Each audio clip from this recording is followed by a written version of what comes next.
हमारे पास second question है, the average kinetic energy of 1 mole of a gas at 273 kelvin is इतना joule, what will be its value at 273 degree Celsius. यहाँ पे kelvin है, यहाँ पे डिग्री सेल्सियस है, ठीक है। तो उससे पहले एक बात देखो, ठीक है। तो जो हमने ये रिलेशन बनाया था, ये कौन सा, पीवी इज इक्वल टू, एक सेकेंड देखने दो क्या बनाया था, हाँ 2/3 एन बीटा टी बनाया था। फिर क्या किया था, PV is equal to N R T से इसमें यूज किया था। देखो वो केस हमने बनाया था, उसमें हमने 1 ग्राम मोल मान लिया था, मतलब एन का वैल्यू 1 मान लिया था।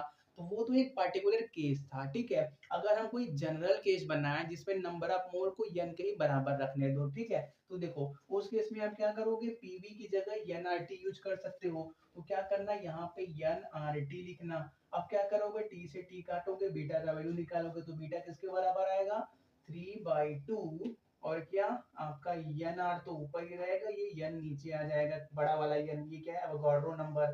तो ये मिलके क्या बनेंगे, कैपिटल के, मतलब बोल्ट्जमैन कांस्टेंट। तो इस टाइम पे जो आपका average kinetic energy of translation आएगा वो किसके बराबर आएगा, वो बीटा टी के बराबर था। तो बीटा का वैल्यू क्या हो जाएगा, एन, और क्या, के, 3/2 तो आगे रहेगा, एन के टी के बराबर, ठीक है।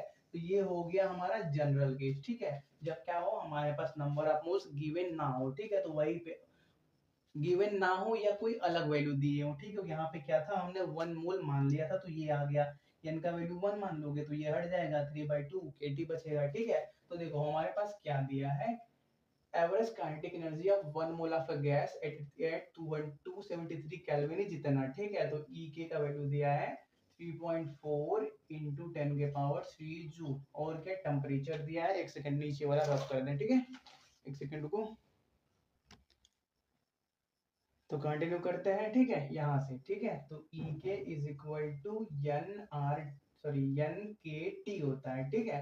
तो देखो एन का वैल्यू 1 दिया है तो उसको छोड़ दो, तो ई के का वैल्यू कितना दिया है, 3.4 इंटू 10 के पावर 3 जूल दिया है। के का वैल्यू सपोज कर लो कुछ भी होगा, अभी हमको नहीं, के का वैल्यू कांस्टेंट होता है, वो तो सबको मालूम होता है, ठीक है।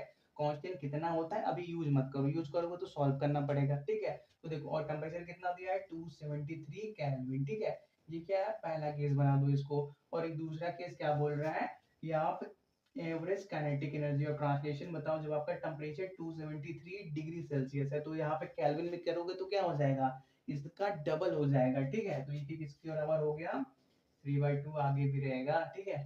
3/2, यहाँ पे भी नंबर ऑफ मोल तो 1 ही रहेगा, के, और टेम्परेचर क्या, 273 तो रहेगा, लेकिन इनटू में 2 हो जाएगा, ठीक है। इसमें दो, इसको 2 बार ऐड करना है तो कर दो, नहीं तो मल्टीप्लाई बाई 2 कर दो। उससे फायदा ये होगा कि ये जो आपका वैल्यू है ये वाला, ये कहाँ पर है, यहाँ पे इतना मिल रहा है। तो इसका वैल्यू कितना हो जाएगा आपका, 3.4 इंटू 10 के पावर 3 हो जाएगा।